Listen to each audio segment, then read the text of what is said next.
Comunicando Direito, Apoio Cultural. Soster Imóveis, Avenida Assis Brasil, 4990, Sala 201. Telefone 3340-8143, Porto Alegre. Estamos entrando no ar com o programa Comunicando Direito da GESUL TV, canal 6 da NET. Lembrando aos nossos telespectadores que o nosso programa vai ao ar nas quintas-feiras às 13 horas, nas sextas-feiras às 21 horas e aos sábados às 20h30. A nossa bancada hoje aqui está composta da doutora Ângela Beatriz da Silva, doutora Márcia Plácido e doutor Luiz Fernando Plácido. O primeiro assunto que nós vamos abordar aqui na bancada foi essa questão que surgiu essa semana do ministro da Educação, né? Como é que é o nome dele? É o Milton Ribeiro. Milton Ribeiro, né? Que andou fazendo algumas afirmações e está sendo, inclusive, parece que acusado de homofobia, né? Parece que está havendo até processo, até parece que tem processo já, inquérito em andamento, né? Então eu queria saber o que os colegas acharam dessa conduta dele. Bem, posso começar. Vindo do Ministério do Jair Bolsonaro, nenhuma declaração de ministro nenhum me surpreende. Isso foi uma declaração que ele deu para o Estado de São Paulo, afirmando certas coisas absurdas, numa entrevista racista. Eu até botei alguns adjetivos nessa entrevista dele. Entrevista racista, um discurso preconceituoso, racista, que envergonha a sociedade brasileira, um discurso até criminoso. Ele afirma, entre outras coisas, que não concorda com quem opta por ser homossexual, como se isso aí fosse uma opção, uma escolha de cada um. Eu vou chegar aos meus 25 anos, eu vou escolher, a partir de agora eu quero ser homossexual, eu quero ser discriminado, eu quero sofrer bullying, eu quero ser perseguido, como se isso fosse uma escolha de cada um. Isso não é uma escolha de cada um. Ele também faz umas afirmações ofensivas sobre a dignidade do movimento LGBT. Ele fala que a educação sexual nas escolas deveria ser apenas em relação à gravidez precoce, não podendo abordar questões de gênero e homossexualidade. Ele fala também que as famílias desajustadas é que provocam a existência de homossexuais. É um discurso assim desconectado com qualquer senso de realidade. Inclusive, a PGR pediu que o STF investigue essa entrevista dada por ele, porque nessa entrevista a suposta realização de crimes com essa entrevista que ele deu. Inclusive, isso aí já foi julgado no STF, que o crime de homofobia é comparado ao crime de racismo, e que tem uma pena de 3 anos, e dependendo da gravidade, chega até 5 anos a punição para quem comete esse tipo de crime. Eu gostaria de ler aqui alguns dos votos de 3 ministros que eu achei perfeito. Mesmo sendo ministro do STF, que eu não concordo muito. Uma delas é a Carmen Lúcia, que disse o seguinte: numa sociedade discriminatória como a que vivemos, a mulher é diferente, o negro é diferente, o homossexual é diferente, o transexual é diferente. Diferente de quem traçou o modelo. Ou seja, o modelo é ser heterossexual. Porque tinha poder para ser o espelho e não o retratado. Preconceito tem a ver com poder e comando. Todo preconceito é violência. Toda discriminação é causa de sofrimento. Essa foi uma das declarações que a Carmen Lúcia deu no seu voto. Eu tenho também uma declaração do ministro Gilmar Mendes, nesse mesmo julgamento, que teve 8-3 pela criminalização da homofobia, comparada a ela ao racismo. Disse o ministro Gilmar Mendes: considerando a seriedade das ofensas sistematicamente dirigidas às esferas jurídicas das minorias que pleiteiam manifestações dessa corte, entendo que não há como afastar o cabimento da presente ação. Resta claro que a mora legislativa, ou seja, o Poder Legislativo não votava nunca a criminalização da homofobia, então ele diz que o STF se arcaria com essa consequência de ter que fazer uma analogia ao racismo para poder criminalizar, tipificar a homofobia. Disse ele ainda. Resta claro que a mora legislativa discutida consubstancia a inegável insuficiência da proteção constitucional que determina a criminalização da discriminação atentatória à dignidade humana. E, por último, uma frase do Dias Toffoli: ex-presidente do STF. Todos os votos proferidos, mesmo com divergência, reconhecem o repúdio à discriminação, ao ódio, ao preconceito e à violência por razões de orientação sexual. Estamos aqui a dar efetividade à Constituição. Bom seria que não houvesse necessidade de enfrentar esse tema em pleno 2019. Eu concordo com todas essas afirmações dos ministros, dos seus votos. Eu acho que racismo, homofobia, misoginia, coisas que não deveriam estar mais na nossa sociedade.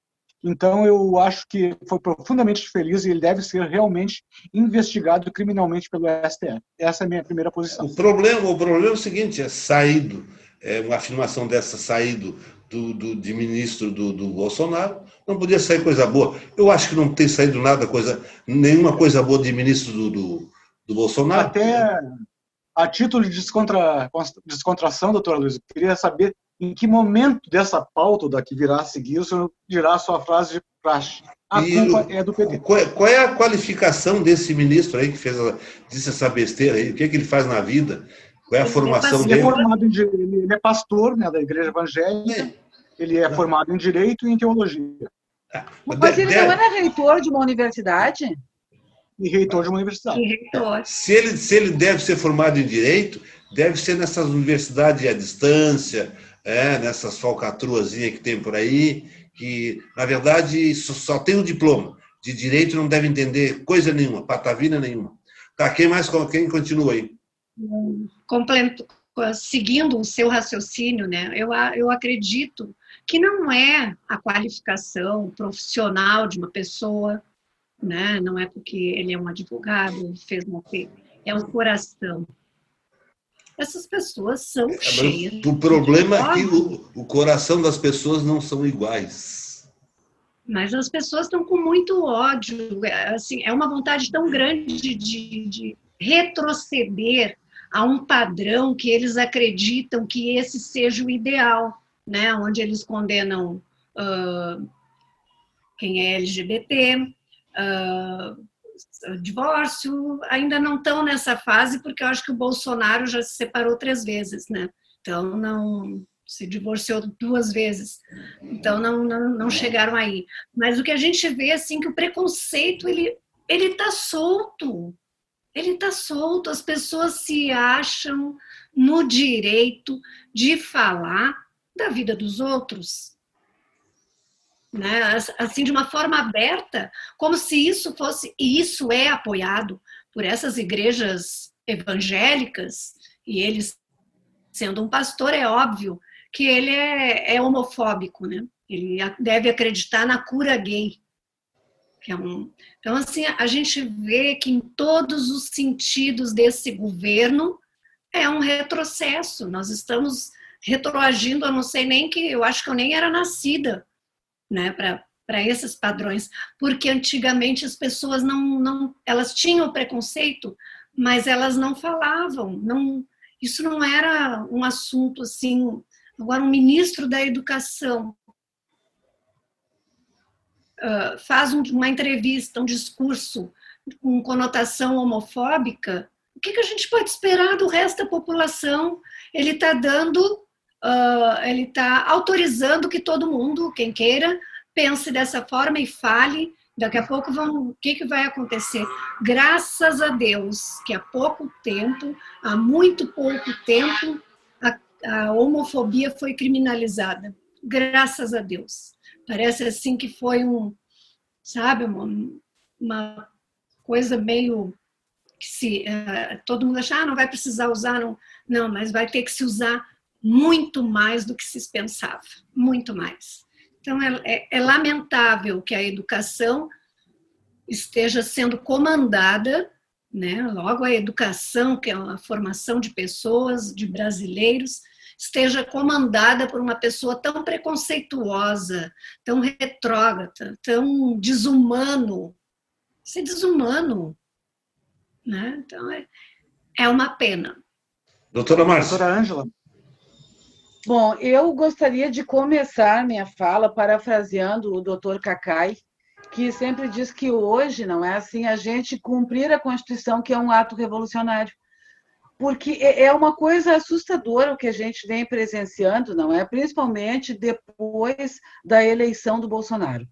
Porque o que a gente percebeu, claro que a gente não pode generalizar que o nosso vizinho, que até, né, a eleição do Bolsonaro, por exemplo, né, que era uma pessoa progressista, mas daqui a pouco, né, votou no Bolsonaro acreditando numa mudança, né, acreditando que seria a nova política. Muita gente acreditou em toda essa proposta, né, do Bolsonaro, que é completamente mentirosa e equivocada. Esse ministro, ele foi escolhido a dedo, não é? Ele é evangélico, se não me engano, então reitor de uma Doutora universidade. Sônia, eu acho que foi escolhido com dedo podre. Mas é que o dedo do Bolsonaro é podre, doutora Luísa. Então pode ser. Aí, você veja bem, aí o que ele fez? Né? Ele deu esse tipo de declaração, né? Que foi uma vergonha, que foi aviltante, que foi uma coisa assim que para nós, né? Pelo menos a gente que tem um mínimo de discernimento, a gente fica chocado de ver uma criatura que está à frente do Ministério da Educação, né, ter esse tipo de postura, mas também a gente não pode esquecer do Weintraub, né, que o antecedeu, que também era um lixo como ministro.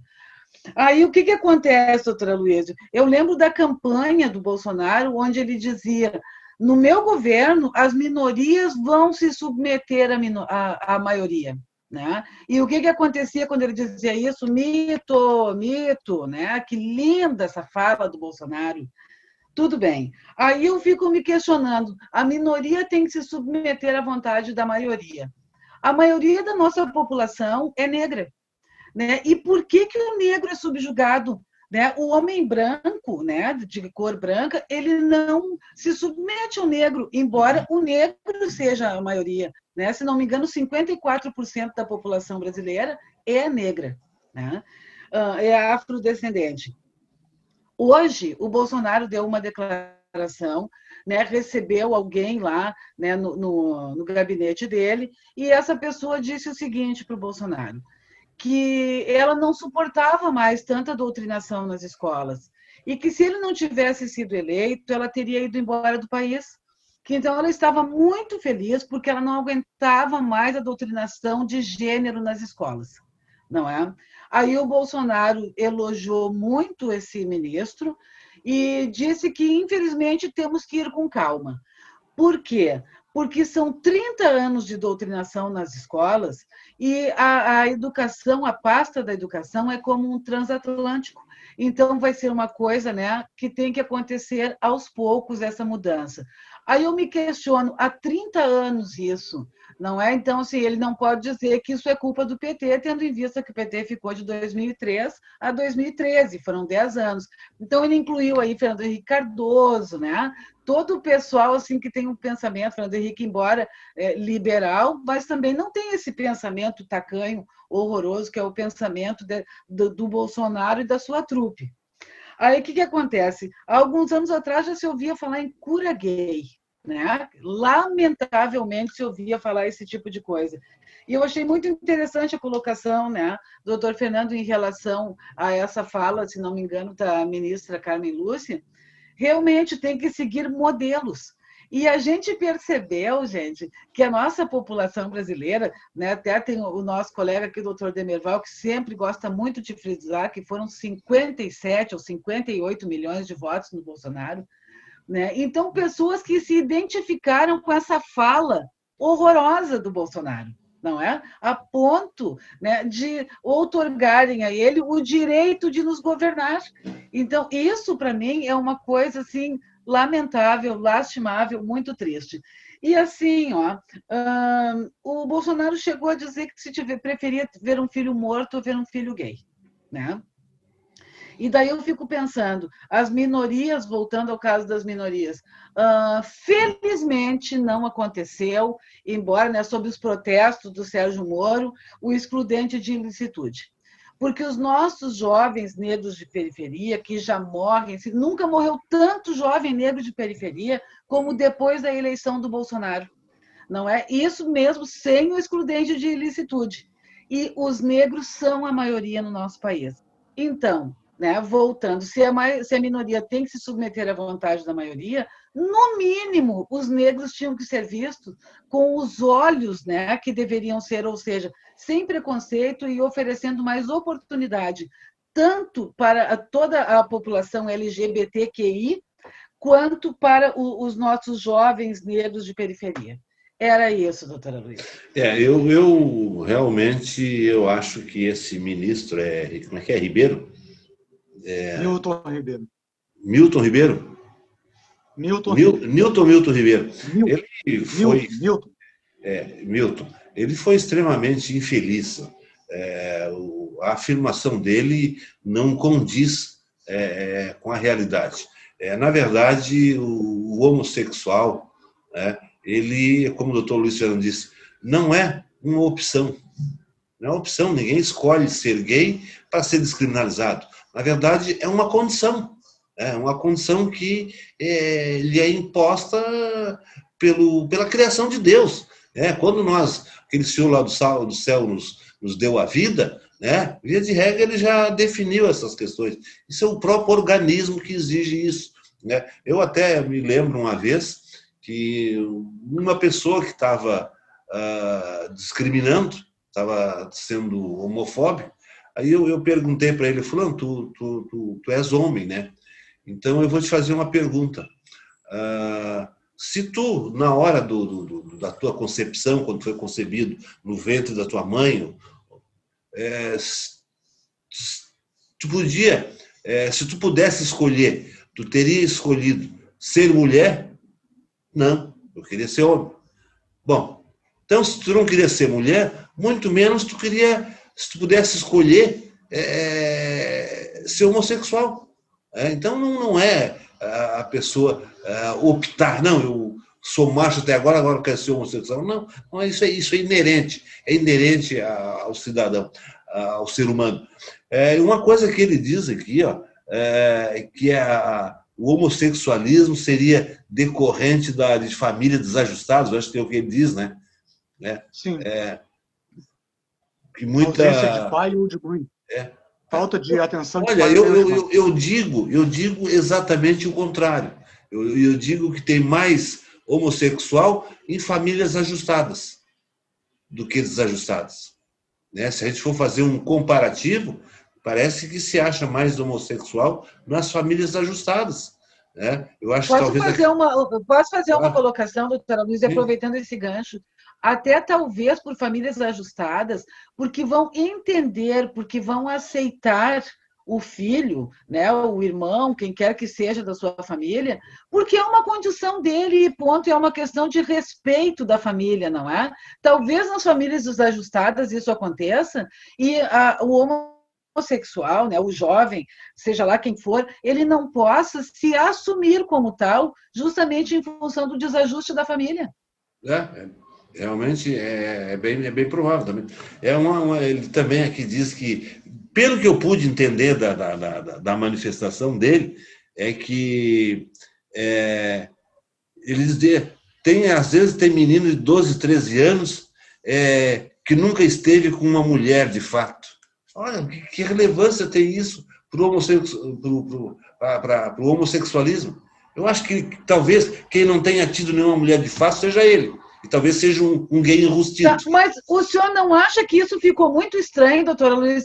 Talvez um menino de 12 ou 13 anos não tenha tido uma mulher de fato, ou um menino não tenha tido, ou uma menina não tenha tido um homem de fato.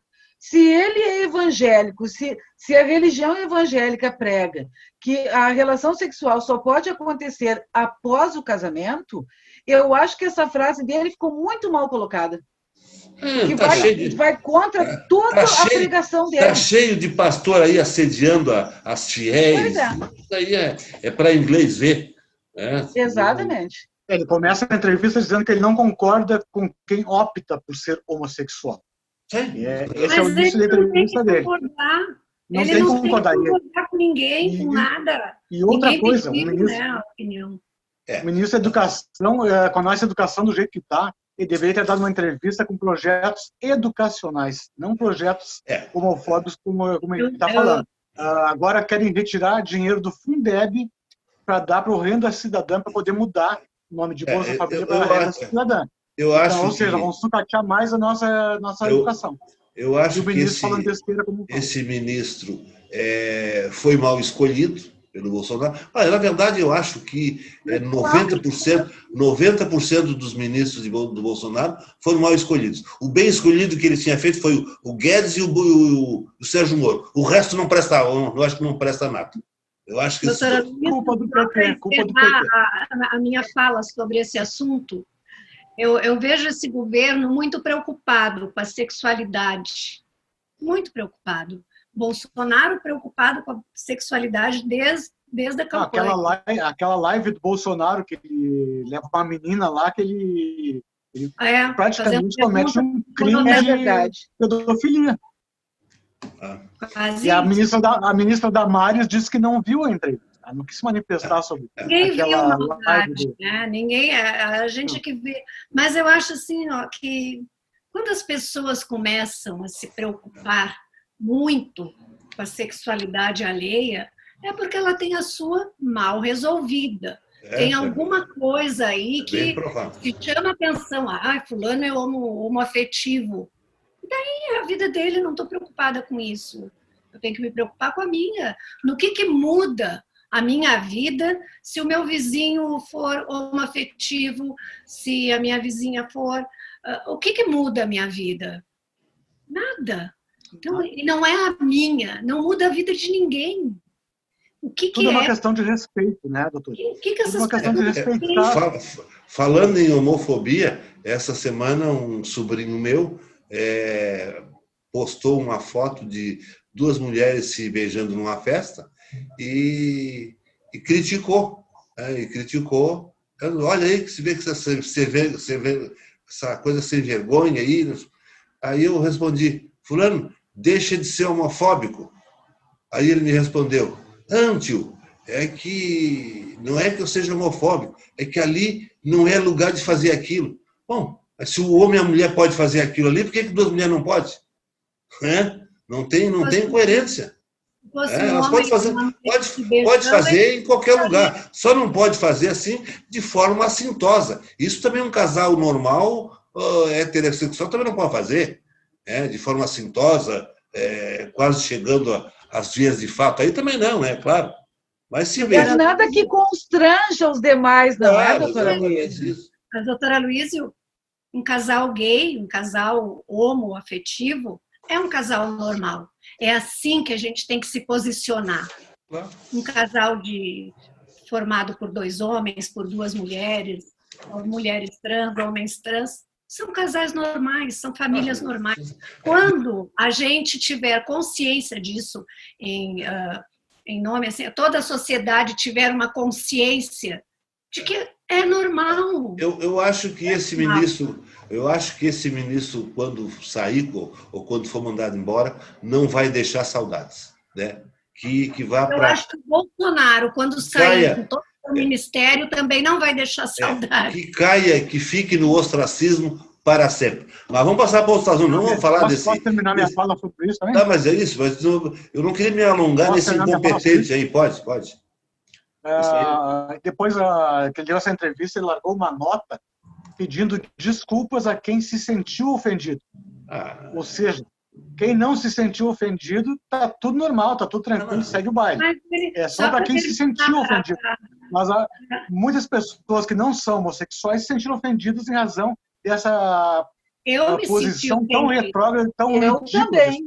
Eu me senti extremamente ofendida e incrédula de ver um ministro da Educação tendo falando essas coisas. É horrível de se ouvir de qualquer pessoa. Tomara que vá embora ligeiro e desapareça e nunca a gente tenha mais notícia de um homem desse. Mas vamos passar para outro assunto. Não vamos dar muita trela para esse incompetente aí. Não vamos dar muita trela. Hoje não. O Brasil é o 43º país a criminalizar a homofobia. Nós nunca estamos na vanguarda quando a coisa é progressiva. Vamos deixar esse mau ministro incompetente para lá. Não vamos nos alongar muito nessa coisa que não presta, que não vale nada. Vamos, Que saudade do Haddad! Vamos falar do próximo, que também não presta, que não vale nada. Né? Tá, agora a revogação lá dos ambientes, como é que é isso? É essa ou não é? Ricardo Salles, que também é um ministro que não presta e que está fazendo coisas horríveis no nosso país. Tá, mas então deixa eu anunciar, então. Já estão tomando a minha posição, já anunciando a matéria. Eu respondi. Bom, tá. Essa questão do mundo, então. Esse ministro Salles, que revogou regras de proteção do ambiente, manguezais, recintos, etc. e tal, né? Esse é aquele dito cujo que diz que naquela famosa reunião ministerial, né, que vamos aproveitar o embalo, porque onde passa um boi, passa uma boiada. E parece que está passando a boiada mesmo, né? Passou um boi e agora está indo a boiada. Quem é que inicia aí? Posso iniciar novamente? Vamos lá, doutor. A semana foi extinta 2 resoluções que preservavam o meio ambiente. A resolução 302, que tratava da preservação de áreas em todos os reservatórios de água, onde não podia haver habitação, nem usos econômicos a menos de 30 metros, da onde fossem essas fontes de água. Agora, com a Revolução do Impacto, vai ser a expansão imobiliária e a não recuperação de APPs em prol da natureza. Uma delas seria as horta biológica, a reciclagem, o biclaio, que é a utilização de bicicleta para locomoção, e com isso teremos a especulação imobiliária vai vingar na beira da praia, ou seja, não teremos mais aqueles 300 metros do mar até a praia, não teremos mais a areia, aonde quiser ser construído, poderá ser construído. Antes a gente até dizia, 300 metros, tudo pertence à marinha, ali não se pode construir. Com o fim dessas resoluções, o setor imobiliário vai poder comprar terras do governo, à beira do mar, construir edifícios que tapam o sol, que ninguém mais vai ter sol na beira do mar. Fazer condomínios à beira da praia? Mansões. O Brasil é um país tão retrógrado nesse aspecto que até as ilhas, que é bem comum, são vendidas. Luciano Huck tem ilha, várias pessoas têm, a Ayrton Senna tinha ilha. Ou seja, a ilha é um bem comum, não tem que ser vendida para um particular. Quer explorar, explore pelo Estado, não por privatizar o que é um bem comum de todos. Então, essas resoluções, houve já uma manifestação do Ministério Público Federal pedindo o afastamento desse ministro. Essa ação se encontra na 8ª vara, alegando que, com o jeito que ele lida com o meio ambiente, a Amazônia vai ter danos irreparáveis. Já está tendo, né? Com as grandes queimadas, exploração mineral, o entreguismo da Amazônia, a venda de água, o aquífero Guarani, como a doutora Márcia sempre gosta de se referir, é um patrimônio nosso.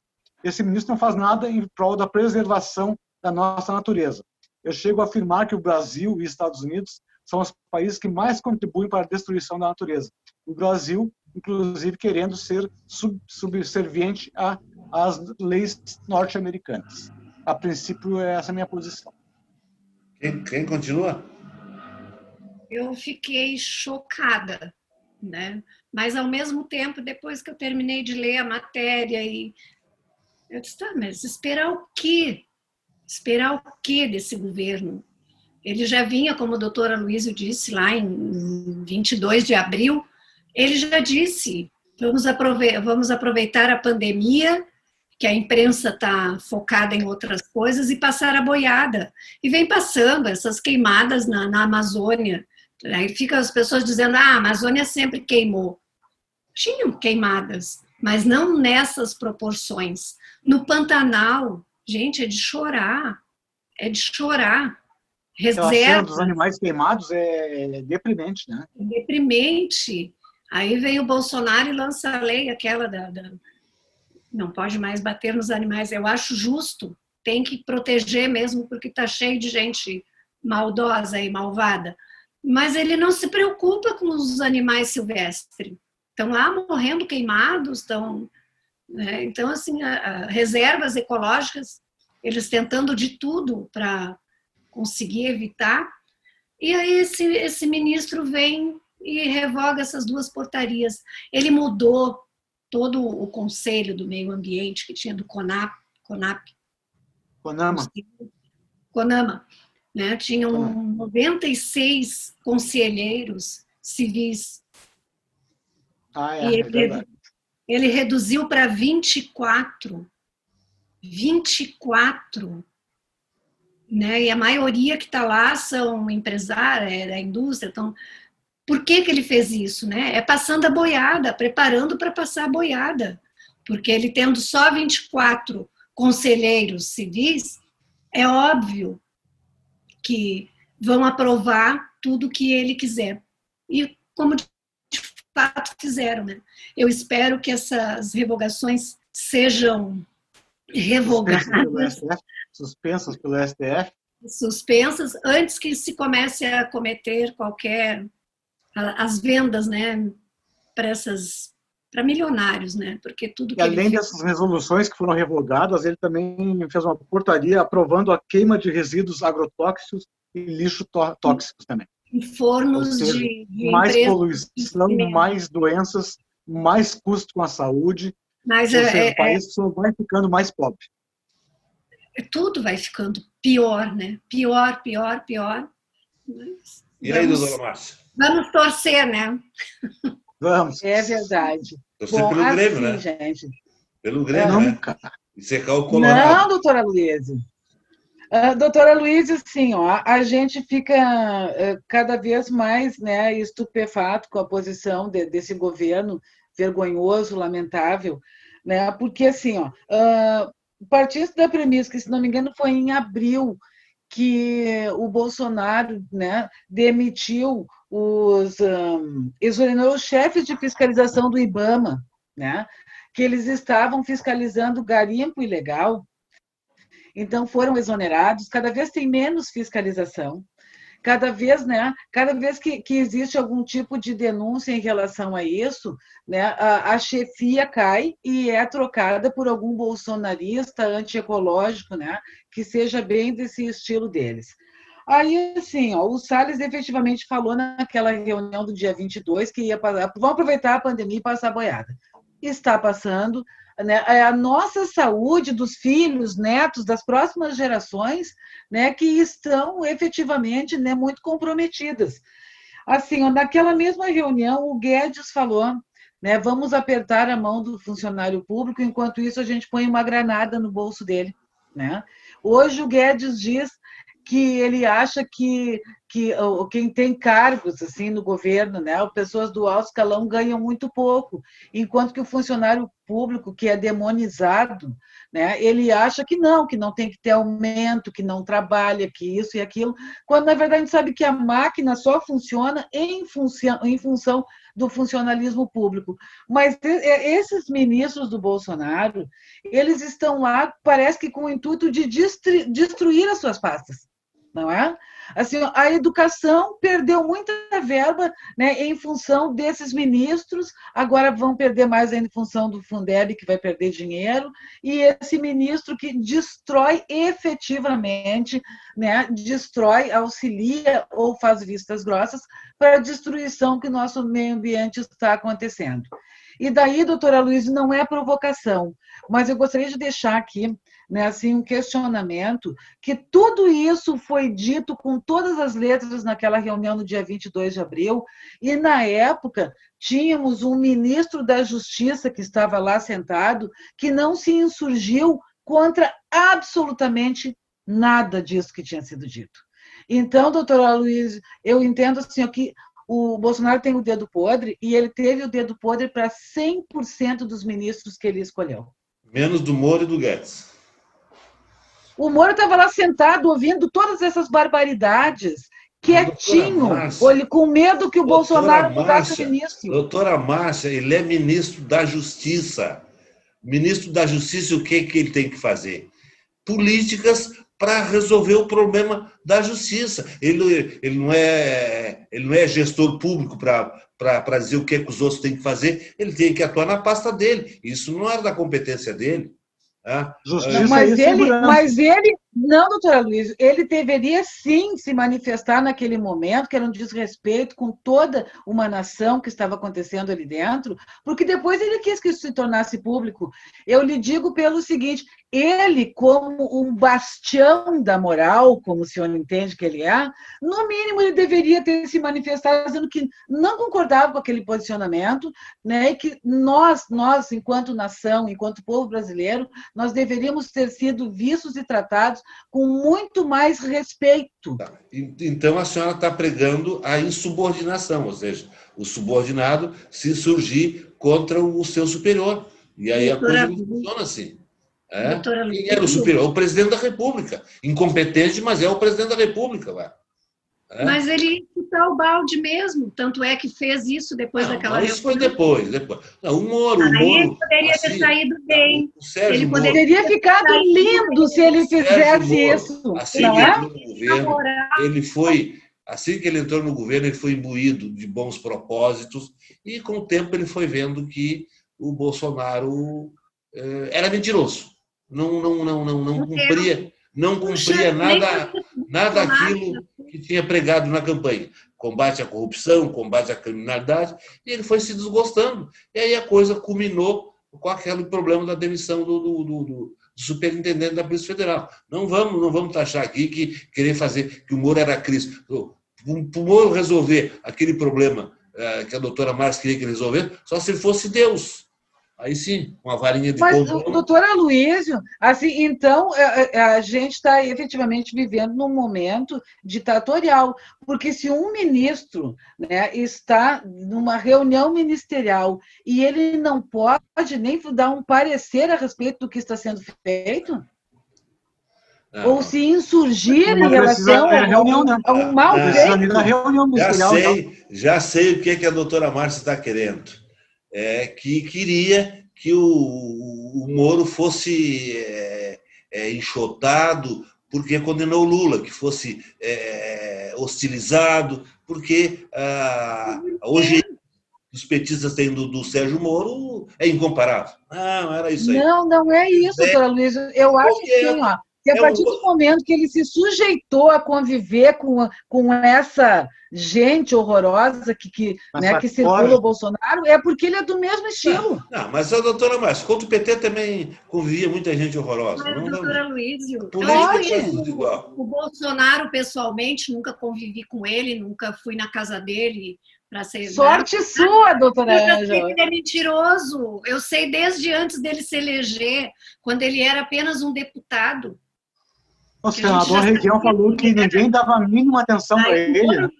Nos corredores do Congresso, ninguém falava com ele. Aí o Moro... Sabia a capacidade que ele tinha. Mas deixa eu falar um pouquinho desse homem. Não falei nada. Não falei nada ainda desse homem. Não falei nada. Só vocês que falaram. Culpa do PT, doutor. Culpa do PT. Culpa do PT que o senhor não falou na tela. É claro, os petistas não estão deixando eu falar. É culpa do PT mesmo. Bem, esse ministro Salles, como já tinha dito, né, ele está cumprindo exatamente aquilo. Naquele momento, aquele ministro já era para ter sido demitido se nós tivéssemos um presidente competente, porque é um absurdo querer fazer gestão por baixo do pano. A política tem que ser feita às claras. Não tem que vamos passar um boi e depois passar boiado. Isso é querer esconder do povo manobras espúrias. Tá? Então, naquele momento, esse ministro já devia ter sido demitido, se tivesse um presidente competente e de pulso firme. E essa questão que revoga as restingas, os manguezais, isso preocupa, porque nós precisamos de restingas, manguezais, banhados, isso faz parte do ecossistema. Eu acho que eu sempre digo assim, ó, nem tanto o céu, nem tanto a terra. Não vamos assim agora colocar o meio ambiente também na frente de tudo, né? Temos que ser razoáveis, né? Então não é agora. Teve uma época, se não me falha a memória, o próprio PT disse isso. E eu acho que, se não me falha a memória, o presidente Lula. Porque negócio do ambiente lá, tá, eu queria fazer um negócio lá, uma estrada, uma ponte, aí tinha uma lagoa lá com 2 sapinhos, não deixaram fazer a estrada, o meio ambiente não deixou. Também acontece, por causa de 2 sapinhos. E nós já falamos, eu acho, desses 2 sapinhos, nós já falamos em um programa de 1 ano, 2 anos atrás. Mas isso é para o senhor ver que, como no governo do PT, a coisa funcionava. Bom, mas o Lula era contra. Ele queria fazer estrada e desalojar os 2 sapinhos. Ele queria desalojar os 2 sapinhos. Para ele, os 2 sapinhos não tinha importância. A coisa em função do PAC, doutora Luísa, mas assim, aí o senhor está falando que tinha um laguinho lá com 2 sapinhos. O que virou a nossa Amazônia, gente? O que virou lá onde o senhor gosta de pescar também, não é, doutora Luísa? Não, eu gosto de pescar no Pantanal. Está pegando fogo lá. Tá. Estava no Pantanal, não está pegando fogo também? Tá. Então, doutora Luísa, o presidente Lula se referiu que os licenciamentos eram demorados em função, né, dos PACs, que eram, né, projetos lá para o desenvolvimento, de aceleração, né, do desenvolvimento, mas assim, mas tudo dentro, inclusive dentro, né, das normas legais de preservação do meio ambiente. Eu conheço pessoas que trabalham na indústria, na venda de máquinas agrícolas, que eles dizem o seguinte, que ficaram numa felicidade absurda, né, quando o PT perdeu muitas prefeituras no interior do Rio Grande do Sul, porque agora existe muito mais facilidade para conseguir licença, para fazer as obras, para fazer as vendas, porque antes, na época dos governos petistas, que se tivesse uma vírgula fora do lugar, as coisas não aconteciam. Essa pessoa que me falou, inclusive, é anti-PT. Eu me senti, muito feliz em saber uma coisa dessas, em saber que as leis eram efetivamente cumpridas, né? Que existia rigor no cumprimento das leis. Então, era isso, doutora Luísa. O nosso programa ainda temos aí uns 10, 12 minutos.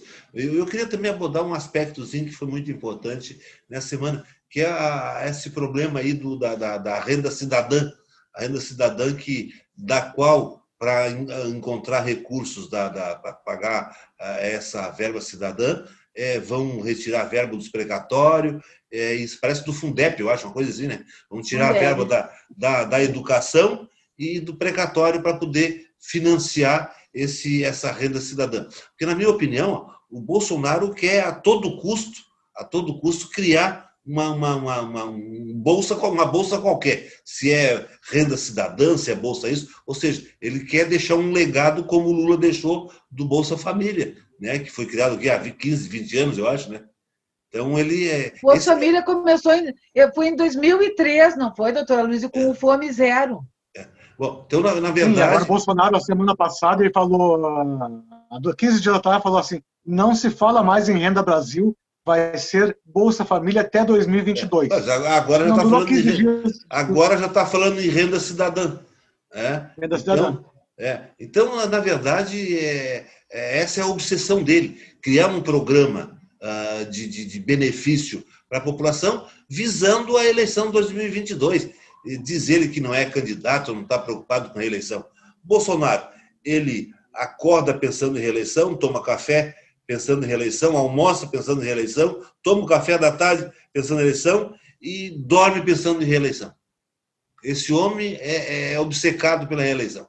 E acho que ele vai encontrar alguma forma de tirar dinheiro de algum lugar para criar essa renda cidadã. Porque ele sabe que isso dá voto.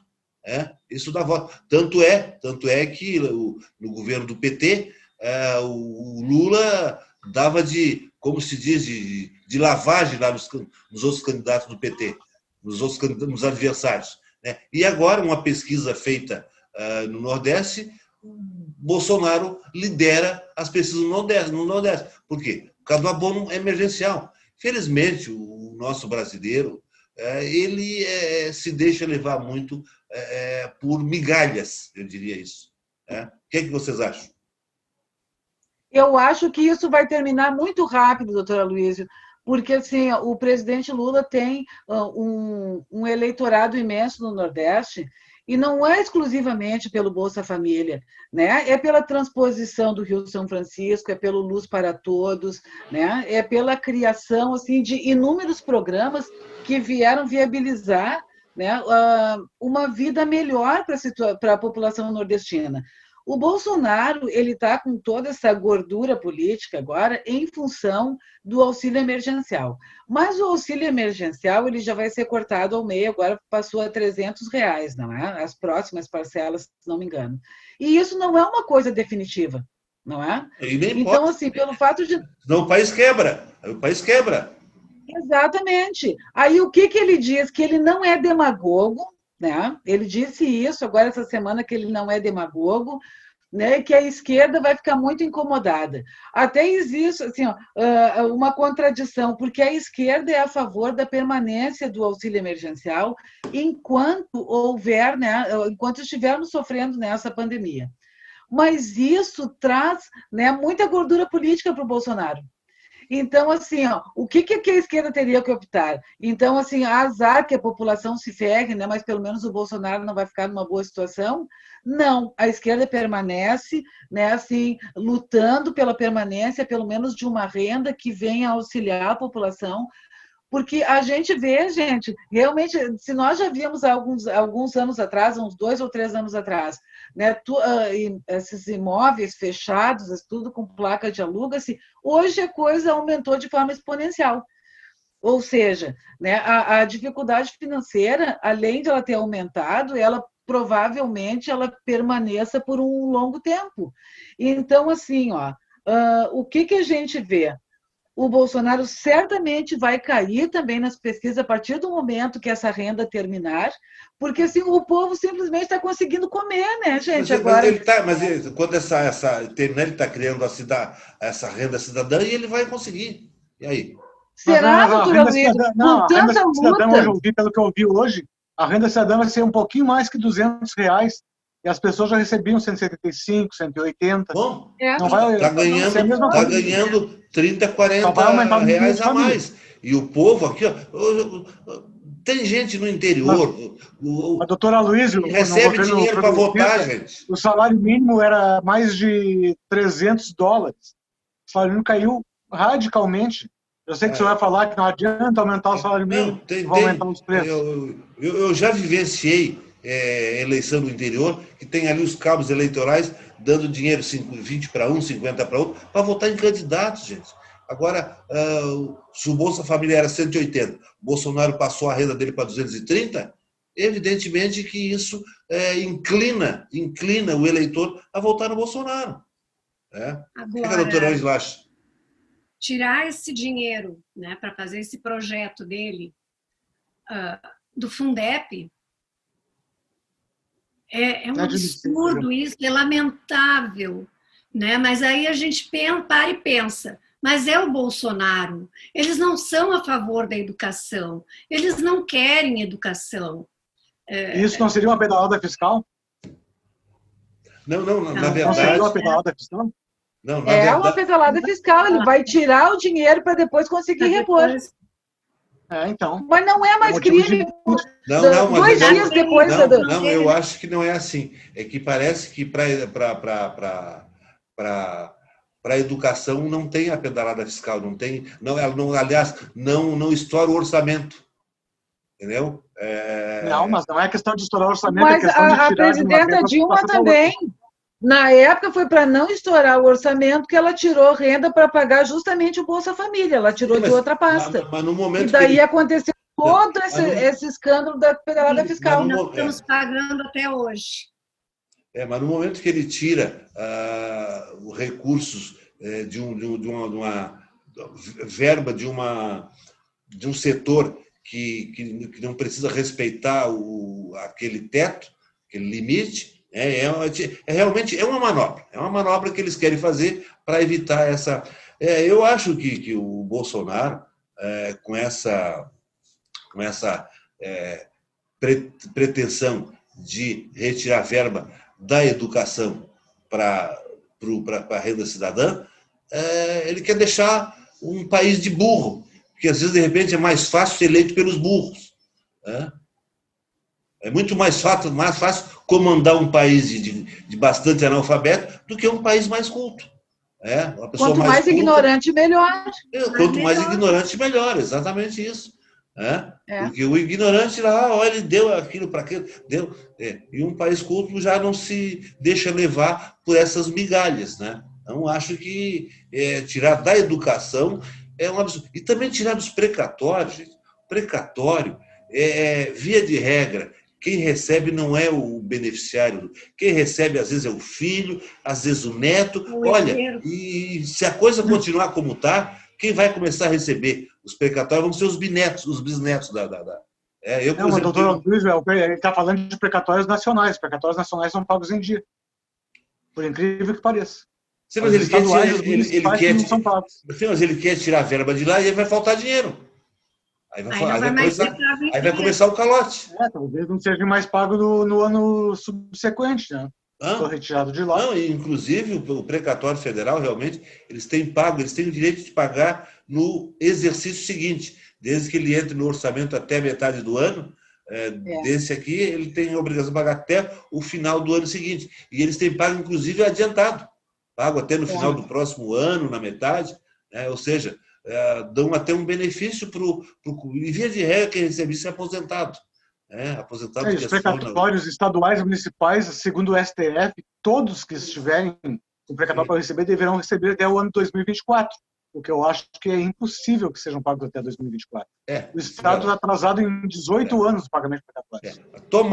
Tomara que crie essa renda cidadã, mas com recursos que não venha prejudicar outros setores. Aí, tudo bem. Pessoal, considerações finais, está no final do nosso programa. Menos preconceito e mais amor. É verdade. Menos falcatrua nesses governos e mais educação. É isso. Eu já vou pelo lado da saúde. Essa semana estamos todo o estado em bandeira laranja. E as pessoas estão relaxando e muito. Hoje eu estava observando, no máximo de cada 10 pessoas, 4 estariam usando máscara. Todo mundo já está abolindo a máscara. E a máscara previne, ela salva. Eu pediria encarecidamente que quem estiver me ouvindo agora, que volte a usar máscara se não estiver usando, porque realmente é uma questão de saúde.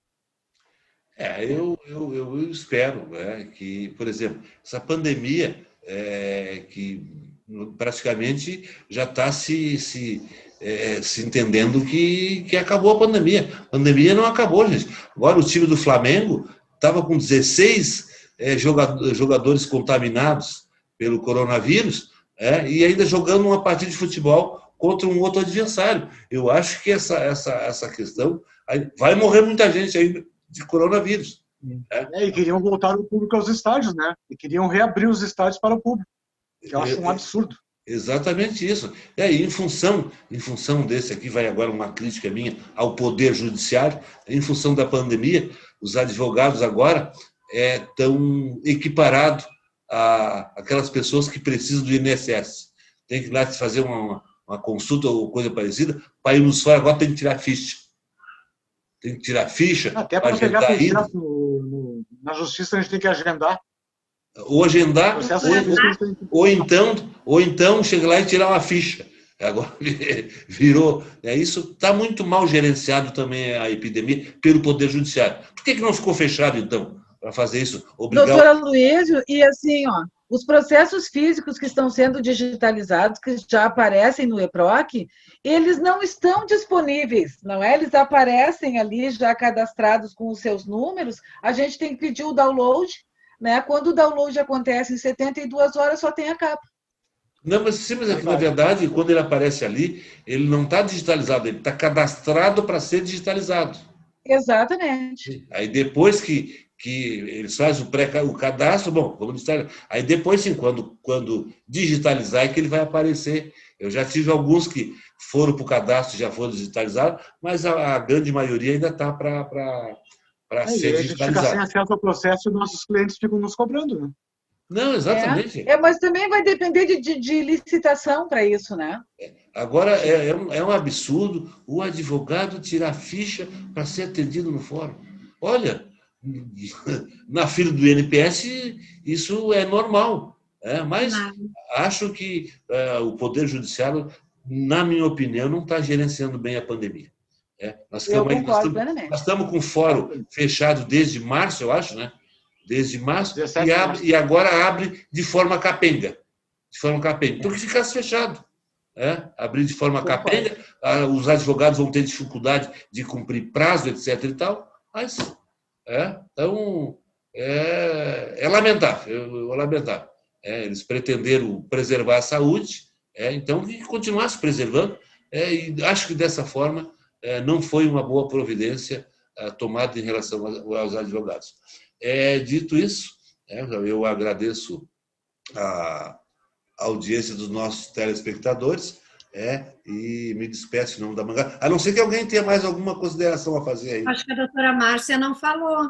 Não? Então fala, doutora Márcia. Então, eu só quero deixar assim, a doutora Ângela falou menos preconceito, concordo plenamente, menos preconceito e menos censura, porque agora até a mulher do Bolsonaro quer censurar, né, uma música que questiona por que o Queiroz depositou 89 mil na conta dela. Pior que isso aí deu um efeito contrário, né? A música deslanchou, né? A música deslanchou, está fazendo sucesso no Brasil inteiro. Bem, exatamente. Dito isso, eu agradeço, então, a audiência dos nossos fiéis telespectadores e me despeço em nome da bancada, lhes dizendo que nos aguardem até o próximo programa.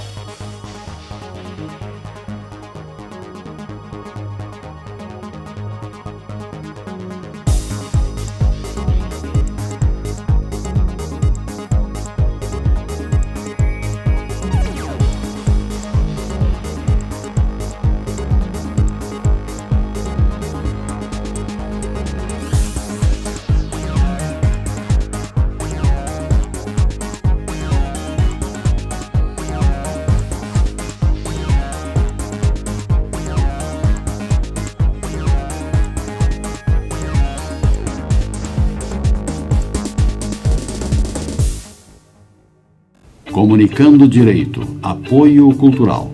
Soster Imóveis, Avenida Assis Brasil, 4990, Sala 201. Telefone 3340-8143, Porto Alegre.